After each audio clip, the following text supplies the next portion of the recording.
The word consecration, to be wholly consecrated to the will and the purpose of God. To have no will of your own. My purpose has to line up with His eternal purpose. That I am going to trust Him with everything I am and that all that I have. This is what must cause the jealousy of God to stir. We move Him to jealousy when we are afraid. We're afraid to go all the way in faith. We're afraid to commit, totally resign and commit ourselves to the will of God. That's consecration. When you say, I really don't care about my career, I don't care about my future, I don't care about anything but to give my life wholly into His hands and to fully trust Him. That is worship. That is the highest form of worship, to trust your life, to trust your will into His care. And then the Bible said if you do, there's a full reward. A full reward. Remember what Boaz said to Ruth? He said, a full reward shall be given to thee of God, of the God of Israel, under whose wings you have come to trust. And the Holy Spirit began to speak so very clearly. Let me share with you what I believe is the heart of this. God's jealousy has to do with His honor. It has to do with His honor. When God closed up the Red Sea, He said, now I'm going to bury them all in the sea, and I'm going to get honor before all the heathen. All of the Egyptians are going to know. The whole world is going to know. My people are going to know. I'm going to honor myself right now by making my deliverance final. David said, Lord, I have loved the habitation of thy house and the place where thine honor dwelleth. He said, in other words, the house of God should be a place where God is truly honored. The church is a place that protects His honor. Oh Lord, thou art very great.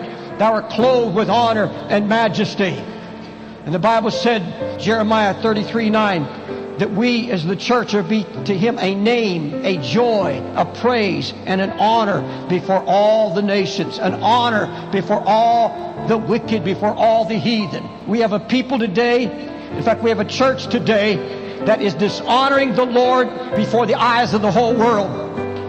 We've dishonored Him by walking in fear. We dishonor Him by complaining in front of the wicked. We dishonor Him by making God seem powerless. It's a dishonor to His name. When on the job you murmur and complain, boast that you have Christ in your heart, that He's all-sufficient. You try to get them to come to your all-sufficient Christ. And they hear you murmur, they hear you complain, they see you down in the dumps, they see you walking in despair. You're dishonoring His name. And that brings the jealousy of God, brings forth the jealousy of God. It has to do with honoring His name. This is from Malachi. You say, the Lord be magnified. In other words, you praise me. God be praised. God be magnified. Now a son honors his father, and the servant honors his master. If then I be your father, where's my honor? Where's my fear? And God said, the problem is this people draw near to me with their mouth, and with their lips they do honor me, but they've removed their heart far from me. But the real honor that we give God in the church of Jesus Christ is that there's no mixture in us. It's not half the world and half consecration. It's that we're fully consecrated, and that everybody around you can say they take note that you've been with Jesus. You have been with the Lord. You're His. And that your testimony is not just words, but it's deeds. That when sorrow or tribulation or tragedy strikes in your home, you don't come apart. You don't fall apart. You don't go to your ungodly friends and unburden your bosom about how hard things are. You go to the secret closet and you unbosom your heart to Jesus, so that when you face the wicked out there, you can come with the peace and the calm and the quiet, and you can stand in front of the whole world and say, I want you to serve Jesus because I proved He lives. I proved in my life and in my body. What are you like on the job? What are you like every day in front of your workers, in front of your co-workers, in front of everybody around you? What kind of testimony? How much honor are you giving to His name? Do you honor Him?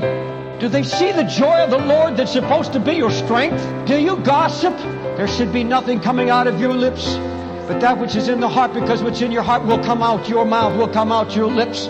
If you've been spending time with Jesus, it's just natural. You don't have to be on guard on the job. You shouldn't have to be setting up your guard all the time. It should be natural. It flows out of a relationship of being in love with Jesus.